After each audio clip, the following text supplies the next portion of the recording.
It was your typical college setting. A lecture hall with 50 students, maybe more. One moment, a guy in the front row was answering a question from the professor, and the next, a big black sphere was hanging in the air where his head used to be. Now that was anything but typical. I was looking right at him when it happened, so I was among the first to see it. Others who hadn't been looking turned their heads to see why the guy had stopped in the middle of his sentence.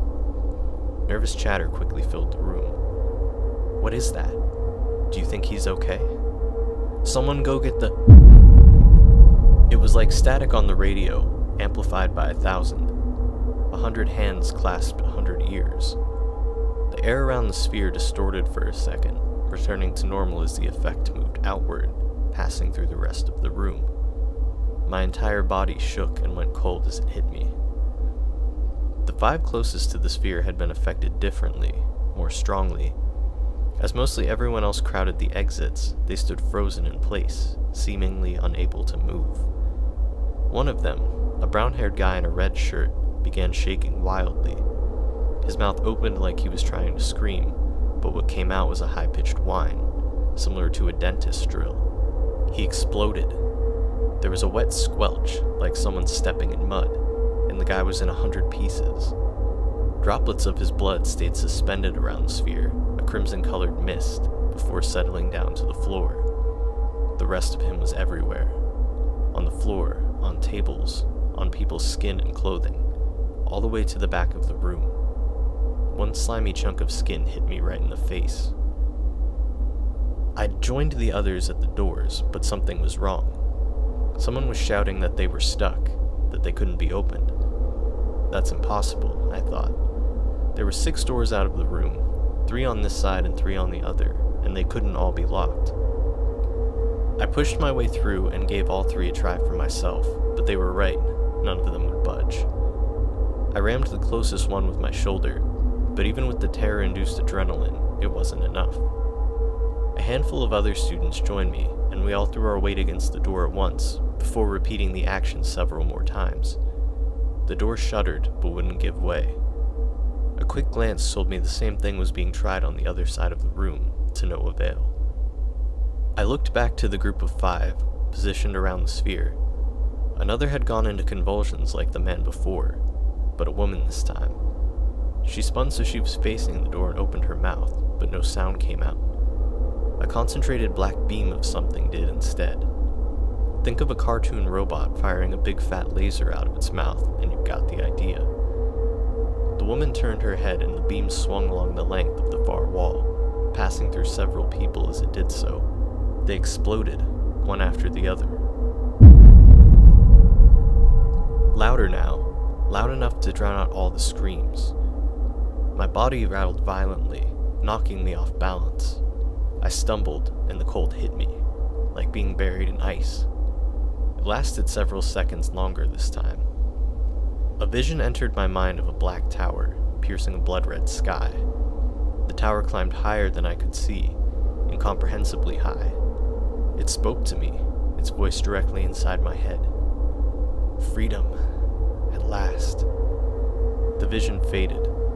I was on the floor, as were dozens of others around me. I got up and looked at the sphere. It was larger now, almost twice the size it had been when it first appeared. It wasn't just a sphere though, I don't think. It was a gateway, and that tower, whatever it was trying to get through. One of the doors opened. All at once, students poured out of the room, myself among them. Police officers stood positioned at the sides, ready to move in when the way was clear. Thank God they made it, I thought. They'll take care of this, whatever... No, they couldn't go in there. They couldn't. This wasn't a shooter or anything like that, something they could fight. The only thing they, or any of the rest of us, could do was run. I grabbed the arm of an officer standing to my left. "Don't go in there! You can't!" I shouted. He took my hand and gently removed it, saying something I couldn't make out. Before I could do anything else, the crowd picked me up and swept me away. The increased distance meant the impact was weaker. It felt more like the first time than the second, some minor shaking and a sense of cold that went away quickly. I maintained my balance and kept running. Not the hole that time. Gunshots. I didn't see how the officers could think shooting at that thing would do any good.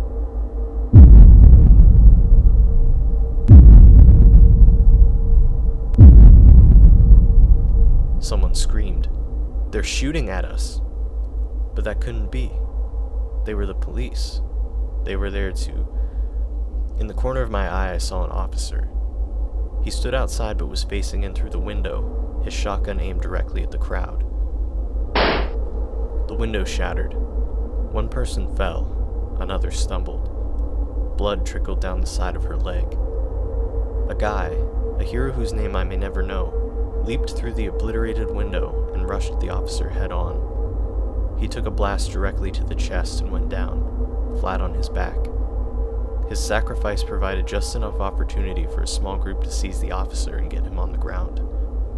The rest of us poured through the opening after them, out of the building and into the university's plaza. Sunlight never felt so good. Altogether, 30 people died that day. Most were students, but a handful of police officers were killed as well. Those that attacked us attacked their fellow officers and were killed in the ensuing shootout, meaning that they can't answer questions about what happened to them. Was it the thing on the other side of the hole that caused them to act that way? Or something else? The doors were all locked. Someone wanted to keep us in that room. The building is sealed off now. I'm told that the pulses have stopped, and that the hole has stopped growing. Some people think that means it's stable now, and I'm inclined to agree with them. Out of all the people that survived the incident, 10 of them have already committed suicide. The thing on the other side of the hole must be the cause of that, and if it still has that kind of influence, I can make only one conclusion. The hole hasn't stabilized because it failed to get through. It's because it already did.